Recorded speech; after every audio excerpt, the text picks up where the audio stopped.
My name is Shannon Parker, and 3 months ago, I lost my husband in a fire that also took our newborn son. That day, the small church in Savannah was supposed to be a place of peace, a sanctuary where prayers would rise quietly for the ones I loved and lost. Sunlight filtered through stained glass, painting the pews in soft colors, and I tried to believe that the silence inside those walls could hold me together at least for one day when I needed calm more than air. The ceremony was meant to bless my son's memory, yet the moment my parents entered, the atmosphere shifted. They arrived late, murmuring excuses, the sound of their shoes echoing against the stone floor, as if they were stepping into a rehearsal instead of a baptism. I stood near the altar holding a small silver bowl filled with holy water, pretending not to see their eyes darting between the guests, pretending they weren't already judging the scene as if it belonged to them. When Father began his prayer, my father leaned forward and muttered, "Are we having a barbecue?" For an instant, I thought I had misheard. Then my sister laughed sharp and loud enough for everyone to turn. The sound shattered the hymn like glass breaking in a quiet room. I felt the bowl trembling in my hands, my chest tightening, my breath shallow. I stared at her smile, cruel and effortless, and something inside me broke. Without another word, I lifted the bowl and threw the water across her face. The laughter stopped, the whispers vanished, and even the bells outside seemed to fall silent. I did not cry. I only watched the water spread across the marble floor, and for the first time since the fire, I felt something close to strength. If you were standing there, would you stay silent or stand up for yourself? Share your thoughts below, and don't forget to follow for what happened next.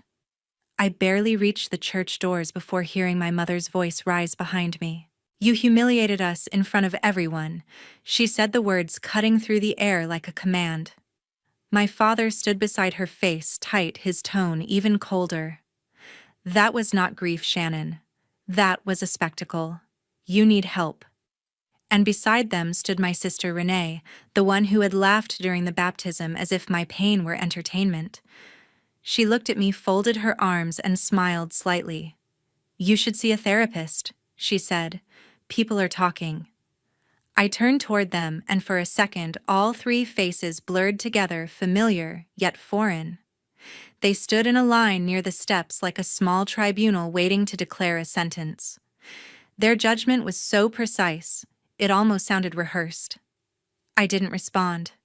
I walked past them toward my car, my heart pounding so hard I could feel it in my fingertips. Behind me, my mother's voice softened into something meant to sound compassionate, but carried no warmth. "We only want what's best for you," she called out. I opened the door, slid inside, and shut out their voices.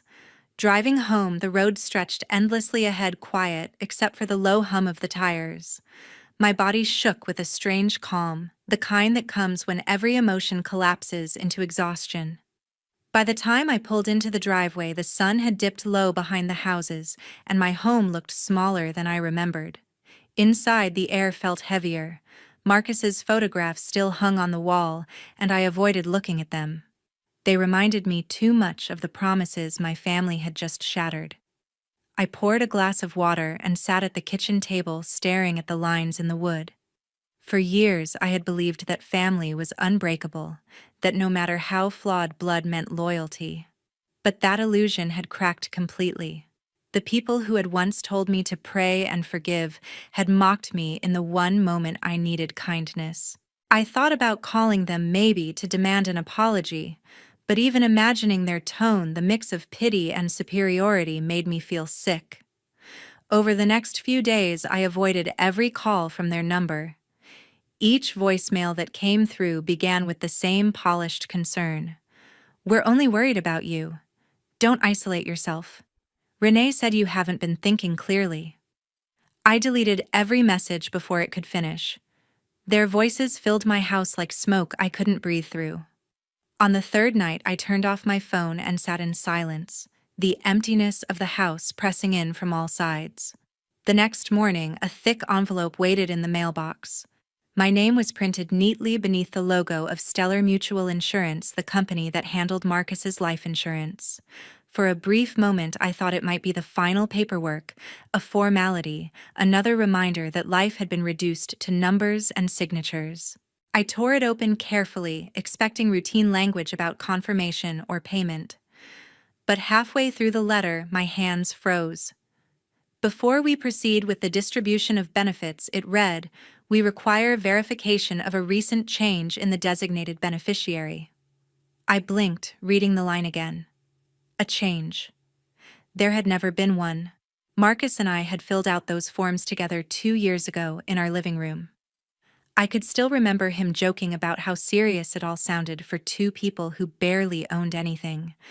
I was the only beneficiary. Always had been.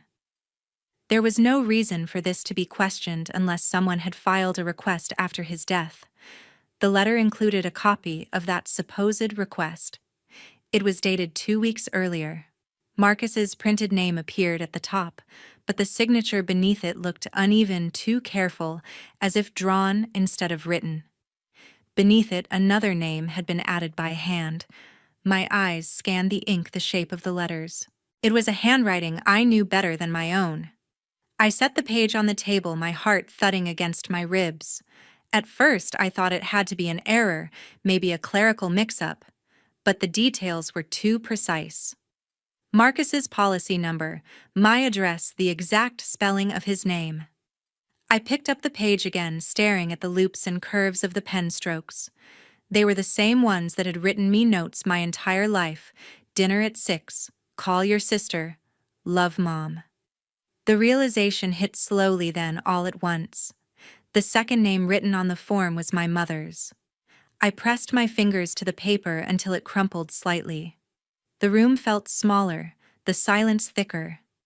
My thoughts scrambled for an explanation that wouldn't break what was left of my trust. Maybe she had signed something without understanding. Maybe someone had convinced her it was temporary, maybe. But every excuse dissolved under the weight of what I knew to be true. This wasn't confusion. It was intention. I thought of the last few weeks, the sudden interest my parents had shown in Marcus's finances, the way conversations stopped whenever I entered a room, Renee's smug confidence when she spoke about moving forward. The pattern was there. I had just been too numb to see it. Every act of sympathy, every word of concern had been a mask. I smoothed the paper flat again, forcing myself to breathe evenly. My pulse slowed, but a different kind of clarity began to take its place. This wasn't about grief anymore. It was about betrayal, cold, deliberate, and orchestrated by the people who should have protected me. I sat there for a long time, listening to the faint ticking of the kitchen clock. When the phone rang that evening, I didn't move. I let it ring until the sound faded. I knew exactly who it was, and for the first time I no longer felt the need to answer. 3 days after the baptism, the quiet inside my house felt alive, thick with the kind of stillness that listens. Every sound, from the slow ticking of the wall clock to the faint creak of the wooden floor, echoed too clearly. When my phone rang, I hesitated, ready to ignore it like all the other calls, until the name on the screen made me pause. It was Aunt Tricia, who lived in Florida. We had not spoken since the funeral, and her timing made my pulse quicken. I answered. Her voice came low but firm, holding an urgency that made me sit upright. "Shannon, I need you to listen carefully. I would not call unless it was important." The tension in her tone was enough to silence every thought in my mind. "It is about your parents and Renee," she continued. "There is something you need to hear. I am sending you an audio file. Please listen to the whole thing before you react." The call ended before I could say another word. A message appeared on my phone moments later. The subject line read simply, "Proof." For several seconds, I just stared at the file, my thumb trembling above the play button. Something inside me already knew that whatever I was about to hear would change everything. Finally, I pressed play. At first, there was nothing but background noise, the hum of an air conditioner, the soft scrape of chairs on tile, the sound of someone pouring a drink. Then I heard my mother's voice. Calm, collected. "The policy should clear next week. Once it does, we will make sure the money goes where it should." The sound of my sister followed the smooth, mocking tone I knew too well. "And what if she finds out?" she asked, half amused. My mother answered immediately, her voice quiet but certain. "She will not. She is not thinking clearly enough to notice." Then came the sound that broke me. Renee laughed. "Even if she did, she would not fight us. She is too broken to fight anyone." The words felt like a blow to the chest. For a moment, I could not breathe. The recording ended soon after, replaced by silence that felt louder than any scream. I sat frozen, my phone still in my hand, my reflection in the dark screen strange and distant. I played it again, needing to hear each word to believe it was real. The same lines cut through me with surgical precision. "She will not need it. She is too broken to fight us." The repetition burned into me layer by layer until the tears came without warning. They fell quietly, my body shaking as I pressed the phone against my chest, hoping somehow to silence their voices. After a few minutes, I forced myself to move. I walked to the sink and splashed cold water on my face, but the reflection staring back from the mirror looked unfamiliar. The grief was still there, but it had hardened into something sharper. I called Aunt Tricia. She picked up almost immediately. Her first words were a whisper. "You heard it, did you not?" she asked. My voice came out strained but controlled. "Where did you get it?" "They came down here last month," she said. "Your parents and Renee. They talked about Marcus's policy at my table as if it were a business deal. They said things I could not ignore, so I turned on my recorder. I thought maybe I was imagining it, but now you know." I closed my eyes, imagining them sitting comfortably sipping coffee while plotting against me. "Thank you for telling me," I said quietly. "Please do not let them know you called me." "I promise," Aunt Tricia said, her voice trembling. "Just be careful. They think you are fragile." I said. "Not anymore." When the call ended, I sat for a long time in the dim light of the kitchen. The refrigerator hummed softly, and outside a single branch tapped the window with the rhythm of the wind. The world around me had not changed, but I had. The despair that had once drained me was gone, replaced by a cold steadiness I did not recognize, but welcomed. I took my laptop from the counter, connected my phone, and transferred the recording. On the screen, the file appeared with the name proof.mp3. I renamed it Evidence 1 and created a folder beside it titled Case. My fingers no longer trembled. My pulse slowed. For the first time since Marcus's death, my thoughts were clear. I listened to the recording one last time. Renee's voice filled the room again, confident and cruel. "She is too broken to fight us." I whispered to the empty air. "You are wrong." The words came out steady, almost calm. I closed the laptop, stood up, and looked out the window. The reflection in the glass showed a woman whose eyes no longer carried fear. They were steady, awake, and cold with purpose. The silence in the house, once unbearable, now felt like preparation. A week later, I walked into a quiet law office on Bay Street where the faint scent of coffee mixed with the paper and ink of long hours. Behind the desk stood Grant, one of my late husband Marcus's oldest friends, and the lawyer who had helped him draft every important document before the fire. He looked older now, the gray in his hair more pronounced, but his calm, steady demeanor had not changed. I sat down opposite him, gripping my bag tightly before placing a small flash drive on his desk. "Thank you for seeing me, Grant," I said quietly. "I know you were close to Marcus. I need your help." He nodded, once his expression unreadable but patient. "Marcus trusted you." I continued, my voice wavering slightly. "This is about his insurance. My family has done something, and I think I can prove it." He took the drive without hesitation. "Start from the beginning," he said. His tone carried no judgment, only focus. I explained everything: the strange letter from the insurance company, the recording Aunt Tricia had sent, the way my mother and Renee had spoken about taking what Marcus left. When I finished, he plugged the flash drive into his computer and pressed play. The recording filled the room, every cruel word spilling into the silence. I watched his face as he listened, every line tightening slightly until the file ended. He exhaled through his nose, thoughtful but grave. "That was your mother and your sister," he said evenly. I nodded. "And they mentioned the policy." Another nod. "Then this is serious. If your mother altered anything after Marcus's death, that's a felony." He turned to his screen, typing with quick precision. "Let's see what the insurance company has on file." The sound of the keyboard echoed through the small office as he accessed the records. After a few minutes, he turned the monitor toward me. The policy's beneficiary was changed 2 weeks after the fire. "According to this, you signed the form." My stomach dropped. He zoomed in on the digital signature, and the neat cursive letters twisted my chest into knots. "That isn't mine," I said immediately. Grant leaned closer, comparing it to another document. "You're right. The slant and spacing are off. It's close, but not convincing enough to fool someone trained to see forgery." He printed the page, highlighting a few sections before sliding it toward me. "This is criminal fraud. If Eileen submitted this, the claim will be frozen until further investigation." I stared at my mother's name on the document and felt a chill run down my spine. "So she signed my name," I whispered. He nodded once, not gently, but with certainty.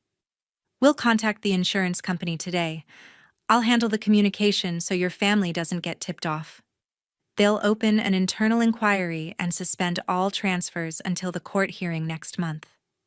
He paused, lowering his voice. "Until then, do nothing. Let the evidence speak.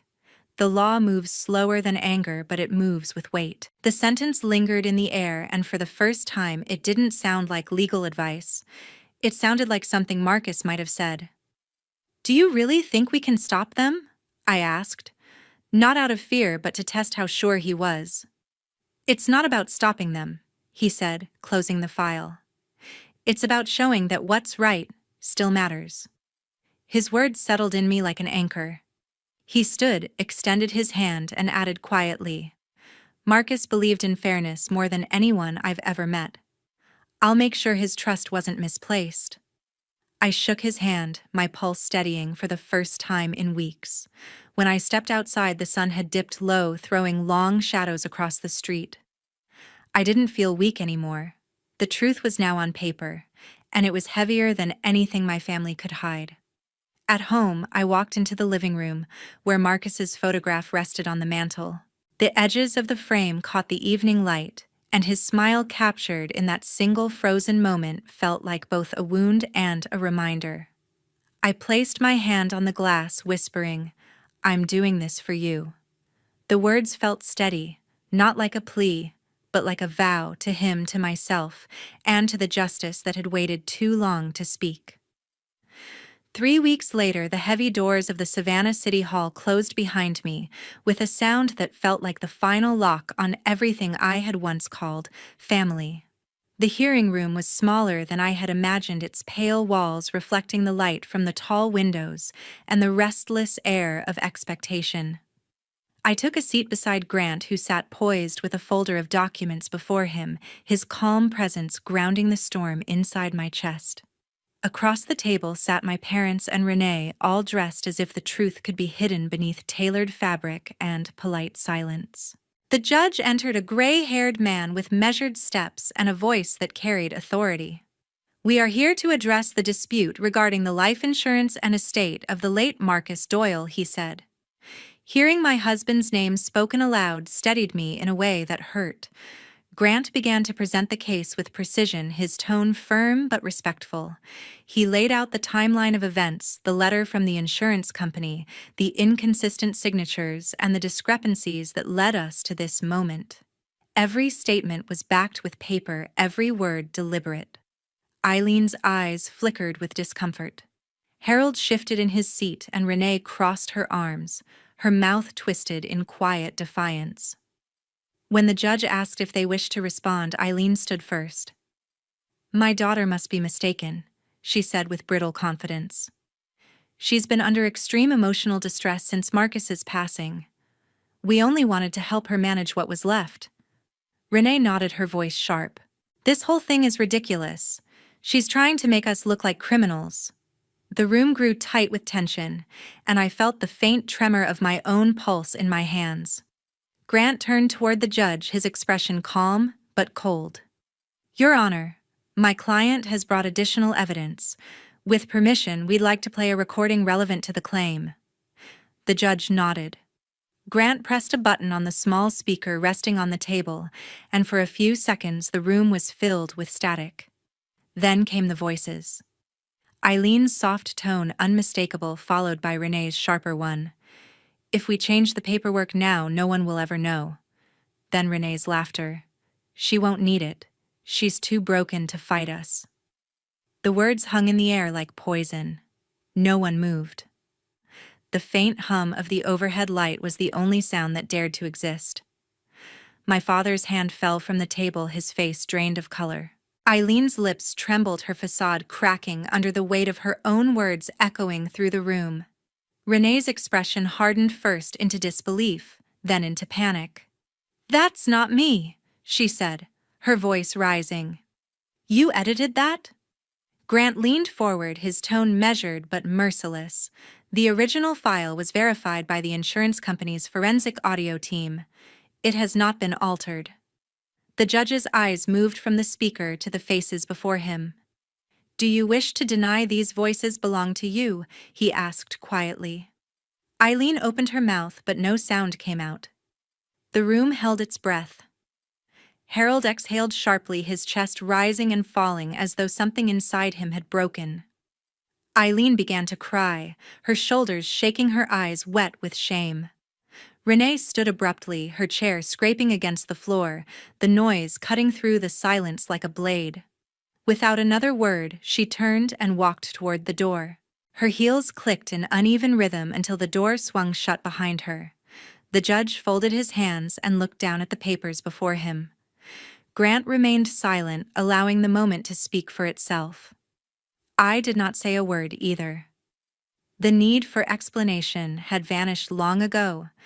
Everything they had done, every cruel whisper, every lie dressed as concern was now unmasked in front of the law.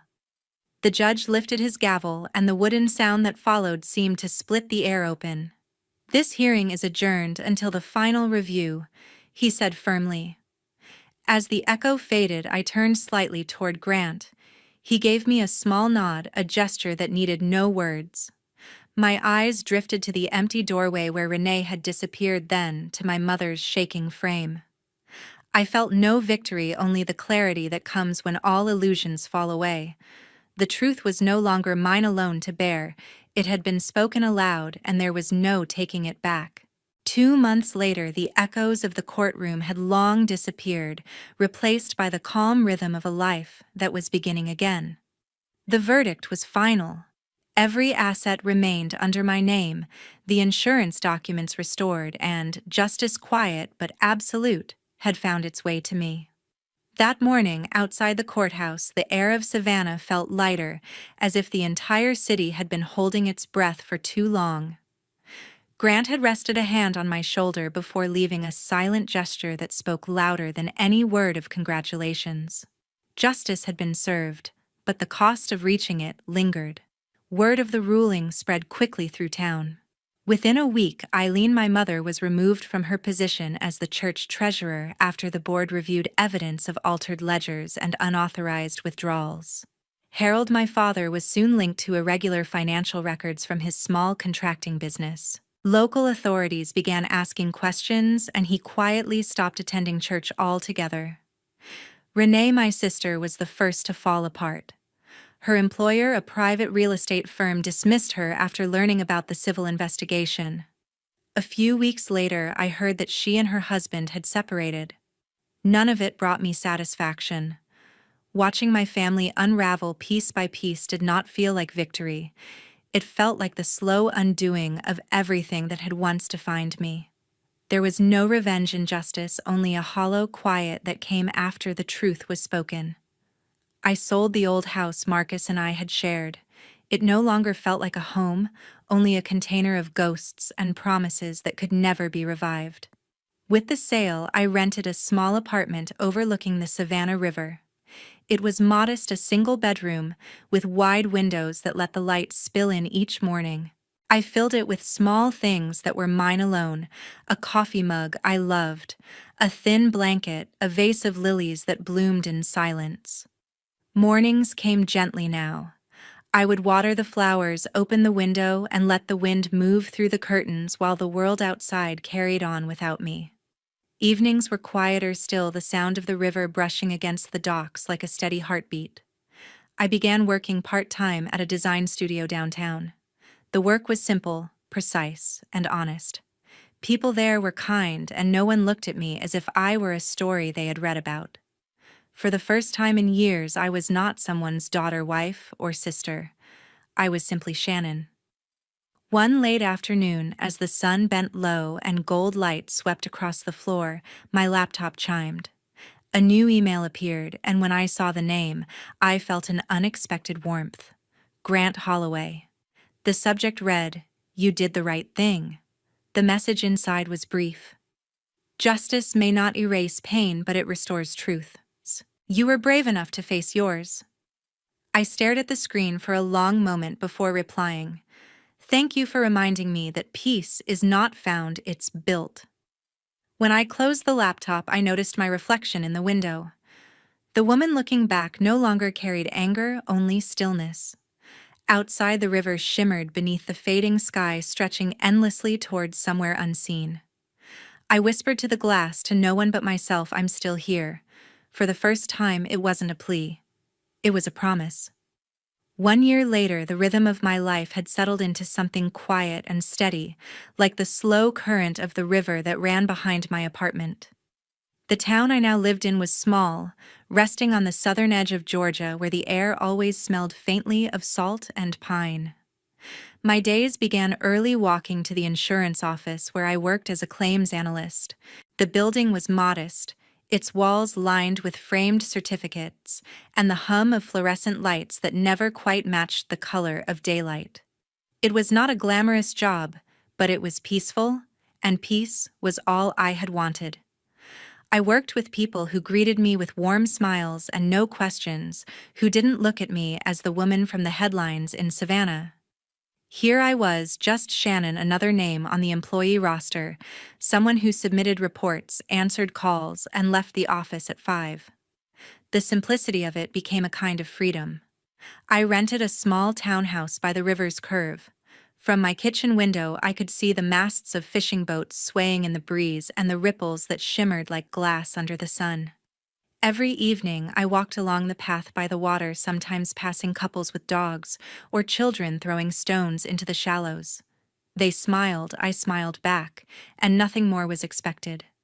I no longer spoke to my parents or to Renee. I had deleted their numbers months ago, not out of anger, but from understanding that silence was the only boundary strong enough to keep peace intact. Sometimes I wondered if they still lived in the same house, if my mother still attended church, if Renee had managed to find another job. But I never searched for answers. I had already buried that part of my life, not in bitterness, but in acceptance.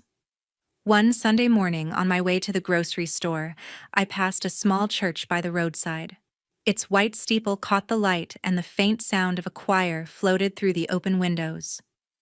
I stopped for a moment on the sidewalk, listening. The sound was soft, almost fragile, like something from another life. For a fleeting second, I remembered the day at the old church in Savannah, the laughter, the cruelty, the water glinting in my hands. The memory rose, and then dissolved. I smiled a real smile, the kind that comes from forgiveness, rather than forgetting, and kept walking. That night, as I sat by the window watching the river drift under the moonlight, I thought about how far I had come. There were still moments when grief brushed against me, gentle and familiar, like a wave that didn't want to harm, but couldn't help touching the shore. Yet even that ache had changed. It no longer held me. I had learned that healing was not loud. It did not come with applause or closure. It arrived in small choices to breathe, to wake up, to keep walking forward. I closed my eyes and whispered a quiet thank you to the universe, to Marcus, and to the version of myself who had refused to disappear. I finally understood that survival was its own form of grace.